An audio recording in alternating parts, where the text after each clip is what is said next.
So hello friends, destination ice के YouTube platform पे आपका फिर से स्वागत है। और आज हम फिर से आए हैं करंट अफेयर्स के एक नए टॉपिक के साथ, जिसमें हम लोग राउंड द वर्ल्ड का second part, part two round the world का सेकंड पार्ट हम लोग आज डिस्कस करेंगे। ओके, इसका पार्ट वन भी आया है, आप इसके बाद हो सके तो पार्ट वन भी देखें ज़रूर। और दुनिया की जो भी मेजर इवेंट्स हैं उसको आज हम राउंड द वर्ल्ड सीरीज़ में कवर करेंगे। ओके, तो आइए देखते हैं, स्टार्ट करते हैं। सबसे पहले देखते हैं कि आज हम कौन कौन सा टॉपिक कवर करने वाले हैं अराउंड द वर्ल्ड सीरीज में। सबसे पहले हम लोग देखेंगे अक्कूस प्रोग्राम, जो कि ऑस्ट्रेलिया, यूके और यूनाइटेड स्टेट्स का है, जो कि एक न्यूक्लियर सबमरीन बनाने की प्रोग्राम है ऑस्ट्रेलिया के लिए। ठीक है, तो उसके बारे में हम लोग थोड़ा बात करेंगे। फिर हम लोग देखेंगे बेलेस्ली पार्क डिक्लेरेशन, जो कि आर्टिफिशियल इंटेलिजेंस के ऊपर एक डिक्लेरेशन है। हम समझेंगे उनको कि भाई उस चीज़ में क्या है, हम जानेंगे बेलेस्ली डिक्लेरेशन के बारे। ठीक है, फिर हम देखेंगे India Bangladesh major development project, जो इंडिया के इनिशिएटिव से कुछ मेजर डेवलपमेंटल प्रोजेक्ट्स हुए हैं बांग्लादेश में, के बारे में बात करेंगे आप लोग के साथ। ओके, फिर हम देखेंगे काकोवा डैम। काकोवा डैम, ठीक है, जो कि काफ़ी ज़्यादा न्यूज़ में रहा था। एक्चुअली ये मतलब ट्रेन का है और इसमें ब्लास्ट हो गया था, जिस कारण से काफ़ी फ्लडिंग का सिचुएशन आया था, तो उस पर बात करेंगे कुछ। फिर हम लोग देखेंगे साइक्लोन रेमल के बारे, अभी काफ़ी ज़्यादा चर्चा में है। ओके, आपका बांग्लादेश के आसपास और बंगाल में भी हिट किया हुआ है।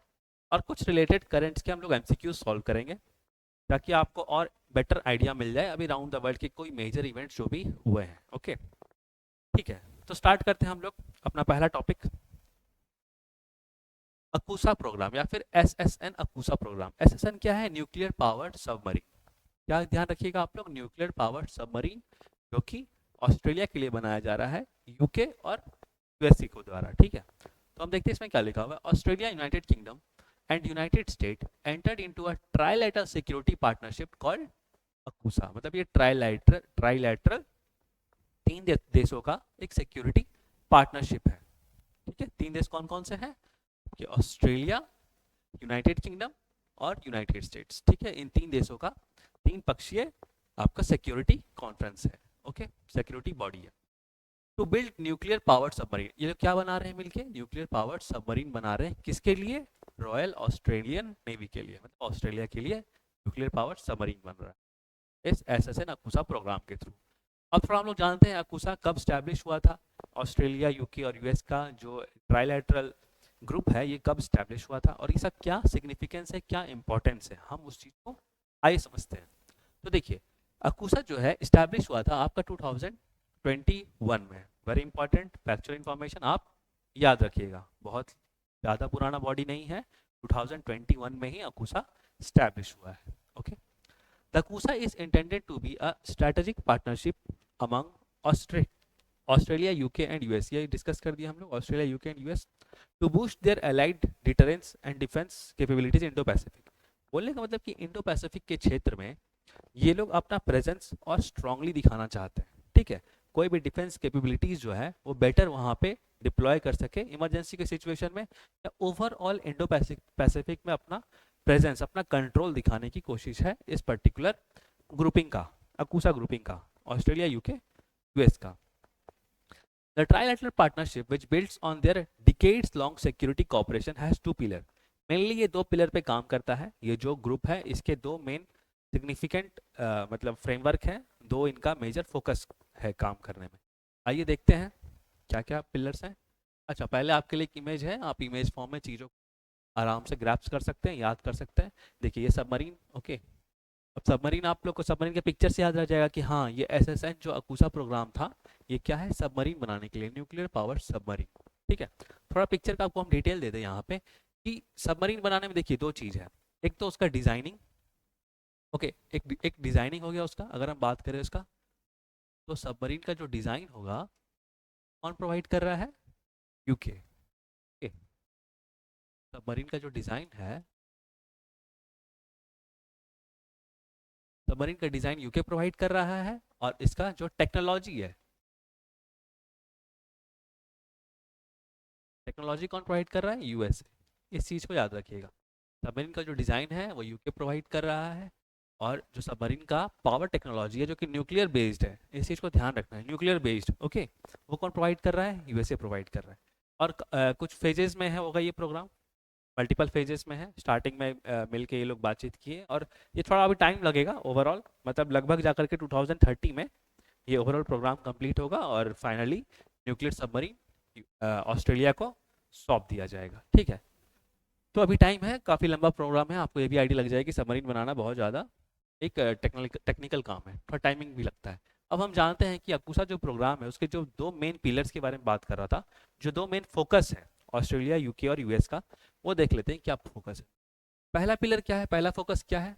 It revolves around the acquisition and development of conventional armed nuclear powered submarines. सबसे पहला तो है कि न्यूक्लियर पावर्ड सबमरीन्स बनाना है। ठीक है, किसके लिए? For the royal Australian navy के लिए। आई थिंक ये पॉइंट क्लियर हो गया। पहला पिलर क्या है? न्यूक्लियर पावर सबमरीन बनाना है। ओके, इसके लिए बनाना है, ऑस्ट्रेलिया के लिए बनाना है। ठीक है, अब हम लोग देखते हैं सेकंड पिलर। दूसरा पिलर क्या बोल रहा है? Pillar 2 calls for collaboration on advanced capabilities that will involve technology and information sharing।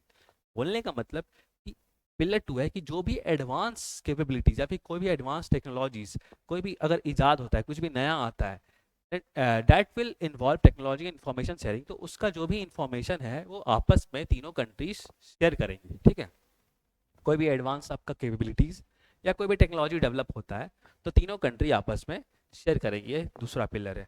तो ये बेसिक इन्फॉर्मेशन है कि हाँ ऐसा तो जनरली होता ही है, कोई भी ग्रुपिंग अगर बनती है कुछ नेशंस के द्वारा तो, ठीक है, या फिर बनाया जाता है कुछ नेशंस के द्वारा तो। आई थिंक ये आपको पॉइंट्स क्लियर हो गए यहाँ पे AUKUS programme, nuclear power submarine AUKUS programme. ठीक है, आगे हम लोग मूव करते हैं हमारे नेक्स्ट टॉपिक पे, जो कि है बेलेस्ली पार्क डिक्लेरेशन। क्या है बेलेस्ली पार्क डिक्लेरेशन? देखो बेलेस्ली एक जगह है यूके में, ठीक है, यूनाइटेड किंगडम में। वहां पे एक्चुअली क्या हुआ था कि first global pact on tackling frontier AI risk. बोलने का मतलब देखो, आप लोग आर्टिफिशियल इंटेलिजेंस के बारे में जान रहे हो काफी, है ना? आर्टिफिशियल इंटेलिजेंस का कितना ज़्यादा यूजेस हो रहा है आज के डेट में, लेकिन इससे कुछ नेगेटिव इम्पैक्ट्स भी हैं, है ना? नेगेटिव इम्पैक्ट्स आप लोग देखे होंगे, अभी कुछ दिन पहले डीप फेक आया था, वीडियो एडिट करके वो डाला गया था। ठीक है, फोटो मॉर्फिंग हो गया या वॉइस का मॉर्फिंग किया जा रहा है, वॉइस को मॉड्यूलेट किया जा रहा है किसी और पर्टिकुलर पर्सन के वॉइस पे। तो ये सब क्या है, इनके नेगेटिव इम्पैक्ट्स हैं। ठीक है, या फिर मिसयूज है बोल लो। तो इन सब मिसयूज को कर्व करने के लिए या कम करने के लिए, जबकि आर्टिफिशियल इंटेलिजेंस से रिलेटेड जो भी रिस्क इन्वॉल्व है उसको कम करने के लिए बेलेस्ली यूके यूनाइटेड किंगडम में, बेलेस्ली एक जगह यूनाइटेड किंगडम में, वहां पे मीटिंग हुई थी, उसी को बेलेस्ली पार्क डिक्लेरेशन बोलते हैं। ठीक है, तो ओवरऑल देख लेते हैं global pact on tackling frontier AI risk and it reflects a high level political consensus, मतलब आपस में एक राजनीतिक कंसेंसस हो, सब में समन्वय हो, एंड कमिटमेंट। किस लिए कमिटमेंट? संकल्प लें कि मेजर एआई प्लेयर्स जो भी वर्ल्ड के हैं सब मिल करके जो भी एआई बेस्ड जो भी रिस्क इन्वॉल्व है, आर्टिफिशियल इंटेलिजेंस जो भी रिस्क है उसको हम लोग कम करेंगे। ओके, इस पॉइंट को समझिएगा, यहाँ पे काफी इंपॉर्टेंट है। आपके एग्जाम में डायरेक्ट क्वेश्चन देखने को मिल सकता है कि बेलेस्ली पार्क डिक्लेरेशन या बेलेस्ली डिक्लेरेशन किस पर्टिकुलर फील्ड से रिलेटेड है, आर्टिफिशियल इंटेलिजेंस से रिलेटेड है, और काफी ज्यादा ये सिग्निफिकेंट करंट अफेयर्स में आजकल चल रहा है, तो आप इसको जरूर ध्यान दें। ओके, फिर देख लेते हैं, अभी हम एम के बारे में आपको बताएं ओवरऑल, तो यहाँ पढ़ के ही बता देता हूँ कि एम क्या है इसका, to address potential risk and benefits of advanced AI system, मतलब कि जो भी रिस्क है उसको कम करना है, जो भी उसके मतलब कि एडवांस्ड एआई सिस्टम के रिस्क है उनको कम करना है। अब इसके लिए क्या हुआ है कि ये जो डिक्लेरेशन होता है बेलेस्ली पार्क डिक्लेरेशन यूनाइटेड किंगडम में, वहाँ पे 28 कंट्रीज अप्रॉक्सीमेटली पार्टिसिपेट किए। ठीक है, ओवरऑल जिसमें कि आप देख सकते हैं कि पार्टिसिपेशन में यूनाइटेड स्टेट्स, चाइना, इंडिया जैसे कंट्रीज भी आपस में मिल के सामने आए, जो कि जनरली और किसी प्लेटफॉर्म में देखना मुश्किल होता है। ऑब्वियसली यूएस चाइना को बहुत कम प्लेटफॉर्म पे साथ में देखेंगे, है ना? तो देखिए यहाँ पे यूएस भी है, चाइना भी है, इंडिया, यूरोपियन यूनियन, ठीक है, इन सभी ने मिल करके बेलेस्टर डिक्लेरेशन को क्या मतलब कि कंसेंसस दिया, अपना सब समन्वय दिया, सब मिल के इस चीज़ के लिए यहाँ पे काम कर रहे हैं for artificial intelligence safety. Okay, तो इसको हम एक तरह से आर्टिफिशियल इंटेलिजेंस सेफ्टी समिट भी बोल सकते हैं, तो आप इस बात का ध्यान रखिएगा, बेलेस्टर पार्क डिक्लेरेशन। ठीक है, और मैं बता दूं आपको इससे रिलेटेड अभी रिसेंटली सियोल समिट भी हुआ था, सियोल डिक्लेरेशन भी हुआ है, वो भी आर्टिफिशियल इंटेलिजेंस के ऊपर ही है। ओके, इसको मैं कुछ और वीडियोस में भी कवर कर लूंगा। ठीक है, रिसेंट अभी हुआ इसलिए उसको नेक्स्ट वीडियो में कवर कर लेंगे। आप अभी ballistic park declaration artificial intelligence याद रखिए, और सियोल डिक्लेरेशन भी आर्टिफिशियल इंटेलिजेंस के रिस्क पे ही इन्वॉल्व है। ओके, ठीक है। अब हम लोग आगे बढ़ते हैं, देखते हैं नेक्स्ट टॉपिक। तो अब हम बात करेंगे यहाँ पे India Bangladesh joint inauguration of major development project. मतलब कि इंडिया ने अभी बांग्लादेश में मिलके मतलब इंडिया ने बांग्लादेश देश के साथ मिलके काफ़ी डेवलपमेंट प्रोजेक्ट्स पे काम किया था वहाँ पे, ठीक है। वहाँ पे इंफ्रास्ट्रक्चर डेवलपमेंट और न्यूक्लियर पावर प्लांट डेवलपमेंट, तो ये सब चीज़ों पे काम हुआ था। तो थोड़ा जानते हैं उसके बारे कि किन किन चीज़ पे काम हुआ है, ठीक है, बांग्लादेश में। तो फ्रेमवर्क मतलब कि बेसिक बैकग्राउंड क्या है कि Indian prime minister and prime minister of Bangladesh को inaugurated 3 significant Indian assisted development projects, मतलब इंडिया के सहयोग से बना हुआ कुछ डेवलपमेंटल प्रोजेक्ट्स को अभी दोनों देश के प्राइम मिनिस्टर ने इनॉग्रेट किया, ठीक है। तो देखते हैं क्या क्या है। तो देखो, पहला जो प्रोजेक्ट है that is Akhaura Agartala cross border link, ठीक है। तो पहला तो है Akhaura Agartala cross border link, ठीक है। हम लोग देखते हैं मैप में क्या चीज़ है वो, ठीक है। उसके बाद दूसरा देख लो, दूसरा क्या है, दूसरा है तुम्हारा खुलना मोंगला पोर्ट रेल लिंक, ठीक है। एक बार पिक्चर में देखो तो आपको क्लैरिटी मिलेगा, ऐसे याद नहीं रहेगा। देखो, अखुरा और अगरतला जो कि त्रिपुरा में है, ठीक है। तो cross border railway line connectivity हम बना रहे हैं, ठीक है। तो त्रिपुरा से Bangladesh direct railway line connectivity बन जाएगा, ठीक है, अखुरा अगरतला क्रॉस बॉर्डर लिंक के द्वारा। तो होगा ट्रैवल करने में और गुड्स ट्रांसपोर्ट करने में, ट्रेड में, तो इन सब चीज़ में काफ़ी ज़्यादा हेल्प मिलेगा। तो अगर आपसे क्वेश्चन आता है कि Akhaura Agartala cross border link India की किस कंट्री के साथ है, तो आप ध्यान रखिएगा बांग्लादेश के साथ है, ओके, बांग्लादेश, ठीक है। तो Akhaura Agartala cross border rail link आपको पता चल गया। दूसरा क्या है, Khulna Mongla port rail line.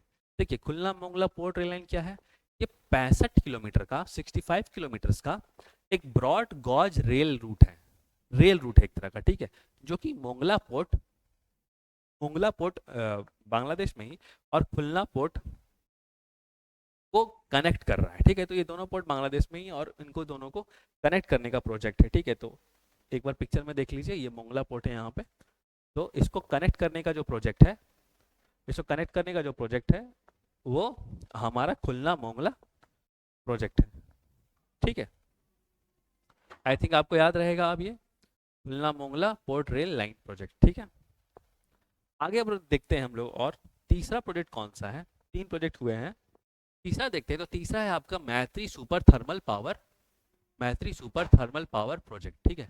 मैत्री सुपर थर्मल पावर प्रोजेक्ट क्या है, देखिए, इसमें है कि जॉइंट वेंचर बिटवीन इंडिया का एनटीपीसी जो है, नेशनल थर्मल पावर कॉरपोरेशन, और बांग्लादेश का पावर डेवलपमेंट बोर्ड, इन दोनों ने मिलके आपका थर्मल पावर प्रोजेक्ट बनाया है। ओके, थर्मल पावर प्रोजेक्ट, ध्यान रखिएगा इस बात का, थर्मल पावर प्रोजेक्ट बनाया है बांग्लादेश में, ओके।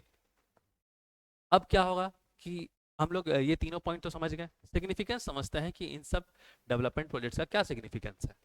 देखिए, सबसे पहले क्या है, कनेक्टिविटी इन्हांसमेंट। अगर क्रॉस बॉर्डर रेल लिंक अगर बन रहा है तो कहीं ना कहीं कनेक्टिविटी दोनों देशों के मतलब कि कल्चरल टाइज, ठीक है, कनेक्टिविटी, तो ये सब चीज़ में बढ़ावा होगा, बढ़ोतरी होगी, इंक्रीमेंट होगा, ठीक है, और स्ट्रेंथन होगा क्रॉस बॉर्डर कनेक्टिविटी, ठीक है। तो क्रॉस बॉर्डर कनेक्टिविटी स्ट्रांग हुआ, rail links foster trade, people to people ties. मैंने बोला ना आपको, देखिए, अगर हम कहीं भी, देखिए, ट्रैवल्स को अगर हम किसी भी मोड ऑफ कम्युनिकेशन को इस्टेब्लिश करते हैं, या वो रेल हो या बस हो, किसी तरीके से भी अगर हम रोड ही बनाते हैं ना कहीं, तो क्या होगा कि उससे आपका उस एरिया का ट्रेड और पीपल का कनेक्टिविटी, ये सब काफ़ी बढ़ जाता है, ओके।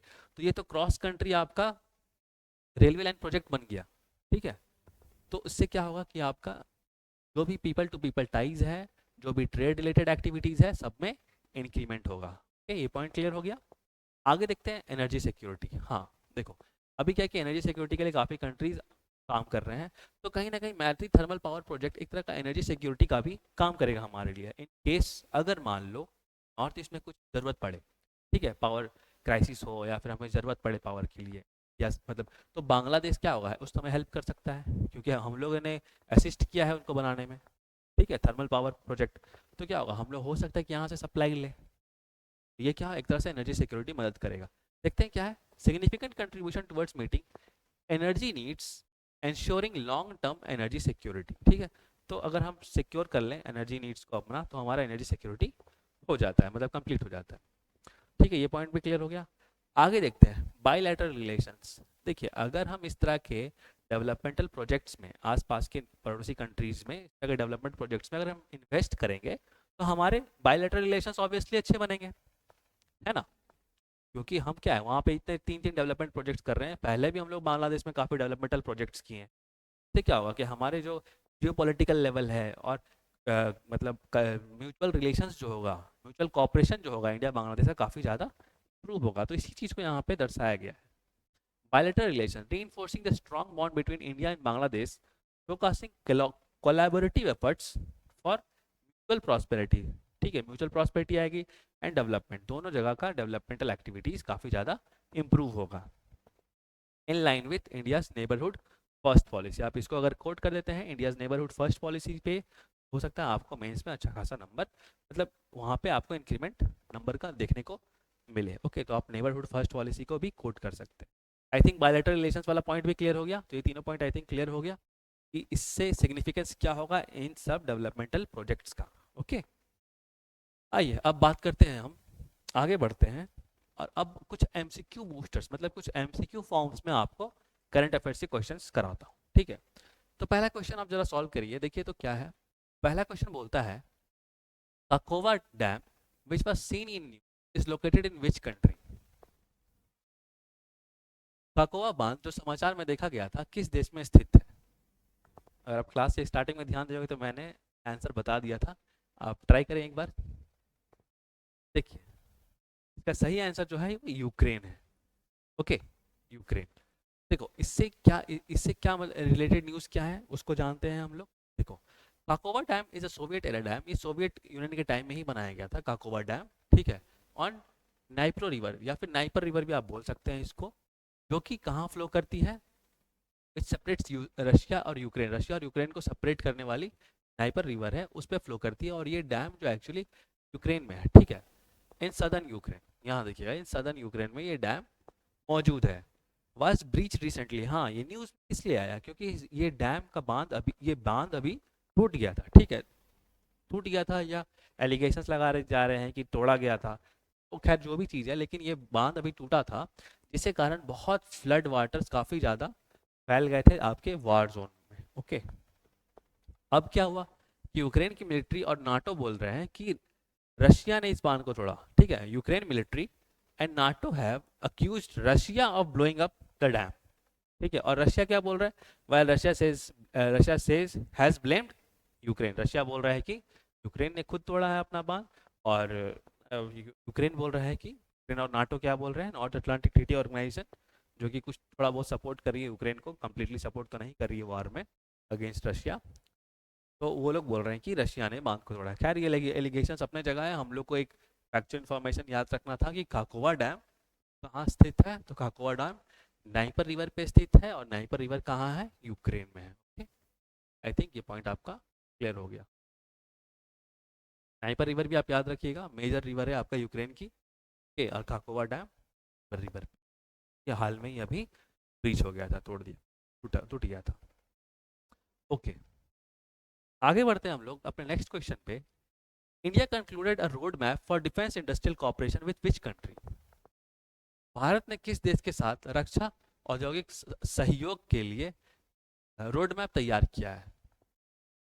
आपके ऑप्शंस हैं A Japan, B USA, C Australia, इसको सी कर लीजिए, और डी फ्रांस। ठीक है, तो देखिए इसका जो सही जवाब है वो बी यूएसए, यूएसए के साथ हमारा अभी आपका डिफेंस इंडस्ट्रियल कॉपरेशन साइन हुआ है। ध्यान रखिएगा इस बात का, यूएसए के साथ हम लोग डेवलपमेंटल प्रोजेक्ट्स करेंगे जो कि डिफेंस से रिलेटेड होगा। ठीक है, मतलब कुछ सॉफ्टवेयर्स और कुछ आर्म्स इक्विपमेंट्स ये सब बनाने का डील है हमारा किसके साथ, यूएसए के साथ। ओके, आगे बढ़ते हैं। आप बताइए which country is experiencing a phenomena known as full time children. हाँ वेरी बहुत इंटरेस्टिंग क्वेश्चन है ये, खास करके मतलब हमारे देश जैसे, मतलब इंडिया जैसे कंट्री के लिए भी काफ़ी ज़्यादा इंपॉर्टेंट क्वेश्चन है ये। तो आप गेस करिए कि एक फेनोमेना है जिस फेनोमेना को क्या नाम दिया गया है, फुल टाइम चिल्ड्रन, ये क्या चीज़ से रिलेटेड है, या फिर आप अभी बताइए कि ये किस कंट्री से रिलेटेड है, फिर हम लोग बात कर लेंगे कि ये क्या चीज़ है। देखिए ये फुल टाइम फेनोमेना चिल्ड्रन जो है, ये चाइना में ये कॉन्सेप्ट चल रहा है, थोड़ा जानते हैं हम इसके बारे। ये फुल टाइम चिल्ड्रन क्या चीज़ है? देखिए, a surge in youth employment in China is leading to a phenomena known as full time children। Surge in किसमें? यूथ अनएम्प्लॉयमेंट, काफ़ी ज़्यादा युवा बेरोजगार हैं आपके चाइना में। तो इस कारण से क्या हुआ है कि वहाँ के पेरेंट्स लोग ने जो अपने मतलब बच्चे हैं उनको फुल टाइम चिल्ड्रन का दर्जा दिया। इससे क्या होता है, क्या रेफर करता है? It refers to growing up individuals who receive a salary from their parents to fulfil the role of being their children. मतलब क्या है कि जो बच्चे हैं उनको सैलरी कौन दे रहे हैं? उनके माता पिता ही दे रहे हैं। ठीक है, इस चीज़ का ध्यान रखिए कि बच्चे को लाइफ टाइम सैलरी जो है उसके माता पिता ही दे रहे हैं। किस लिए दे रहे हैं? दे स्पेंड, क्यों? ताकि वो बच्चे उनके साथ रहें। They spend time with them their parents, मतलब वो अपने माता पिता के साथ रहें, उनको उनके साथ उनको अकम्पनी करें, जो भी उनके काम काज होते हैं जैसे शॉपिंग हो गया, वो असिस्ट करें उनको, हाउस होल्ड टास्क घर के जो भी डेली कोर्स है, डेली जो भी घर के काम है उस पर मदद करें। ठीक है, तो ये काफ़ी इंटरेस्टिंग चीज़ है जो निकल के आई है आपका। कौन से कॉन्सेप्ट नाम इसको बोल रहे हैं? फुल टाइम चिल्ड्रन कॉन्सेप्ट से इसको जाना जा रहा है। देखा जाए तो इंडिया में भी काफ़ी ज़्यादा इस तरह से अनएम्प्लॉयमेंट का रेट काफ़ी ज़्यादा ऊपर जा रहा है। ओके, बट आप इस चीज़ का ध्यान रखिएगा, फुल टाइम चिल्ड्रन कॉन्सेप्ट अभी किस कहाँ पे फिनोमेना फेमस है? तो चाइना में। ठीक है, चाइना में। और ये क्या चीज़ है कि इंडिविजुअल्स जो है काफ़ी ज़्यादा अनएम्प्लॉयड यूथ हैं, युवा हैं, तो वो लोग अपने माता पिता के साथ रह के उनके डेली काम काज में मदद कर रहे हैं, जिससे उनके माता पिता उनको रेगुलर सैलरी दे रहे हैं। ठीक है, तो यही है आपका फुल टाइम चिल्ड्रन कॉन्सेप्ट। आगे मूव करते हैं हम लोग। और एक बोनस क्वेश्चन आपके लिए कि साइक्लोनिक स्टॉर्म नेम्ड रिमल, ये बताइए साइक्लोनिक स्टॉर्म नेम्ड रिमल जो कि रिसेंटली अभी न्यूज़ में है, किस कंट्री ने इसका नाम दिया था? आपको बताना है कि किस कंट्री ने इसका नाम दिया है। ठीक है, देखिए काफ़ी ज़्यादा इंटरेस्टिंग ऑप्शंस मैंने सेट किया है आपके लिए। देखिए अगर हम बात करें कि इसका नाम किस कंट्री ने दिया है तो आंसर हो जाएगा ओमान। वेरी इंपॉर्टेंट, इस क्वेश्चन पे आप ध्यान दीजिएगा, फोकस कीजिएगा। The name has been given by which country? Oman. लेकिन अगर आपसे क्वेश्चन पूछा जाए कि हिट कहाँ किया है, तो इंडिया और बांग्लादेश में ये आपका हिट किया है। ओके, इंडिया में आपका कोलकाता के आस वेस्ट बंगाल, ठीक है, इंडिया में आपका वेस्ट बंगाल में हिट हुआ और बांग्लादेश में तो है ही। इंडिया और बांग्लादेश दोनों कंट्री में इसका लैंडफॉल है। ठीक है, इसको लैंडफॉल याद रखिएगा। ठीक है, लैंडफॉल है। ठीक है, इंडिया और बांग्लादेश दोनों में आपको ध्यान रखना है। अगर नाम पूछा जाए तो ओमान ने नाम दिया है। नाम क्या है? Cyclone Rimmel. और हिट कहाँ हुआ है? इंडिया और बांग्लादेश में। ओके, पढ़ लेते हैं इस चीज के बारे में। Recently cyclone Remal made landfall in Canning in West Bengal. ठीक है, कैनिंग इन वेस्ट बंगाल और मोंगला, मोंगला इन बांग्लादेश। ठीक है, काफ़ी ज़्यादा टॉप स्पीड से ये लैंडफॉल हुआ था, 135 किलोमीटर पर आवर का ज़्यादा हाई स्पीड माना जा रहा है। ठीक है, 135 किलोमीटर पर आवर।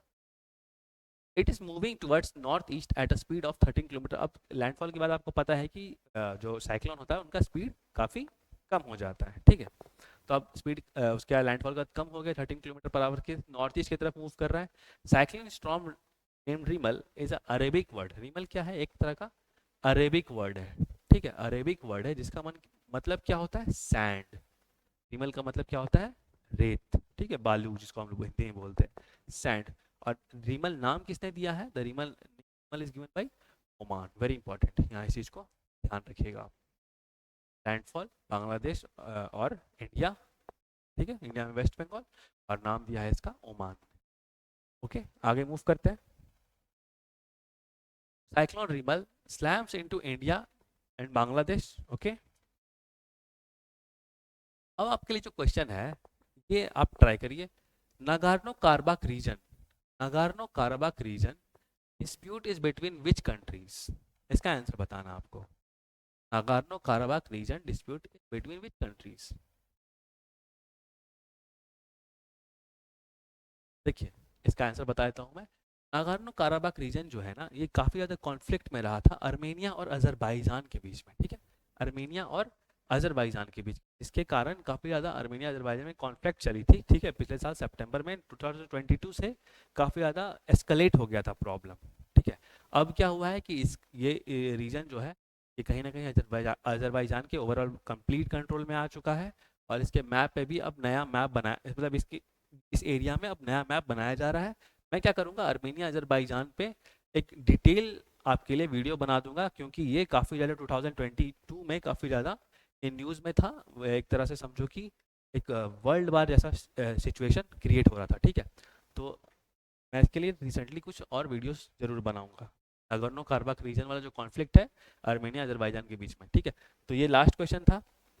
अगर आपको अच्छा लगा तो आप प्लीज़ वीडियो को लाइक एंड सब्सक्राइब करें, ठीक है। और अगर आपको पीडीएफ चाहिए इस चीज़ की, तो आप टेलीग्राम के हमारे चैनल से डायरेक्ट डाउनलोड कर सकते हैं पीडीएफ्स को, ठीक है।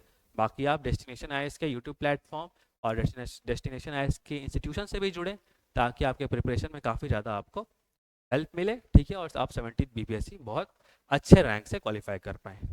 मिलते हैं फिर नेक्स्ट वीडियो में इसी तरह, तब तक के लिए थैंक यू सो मच।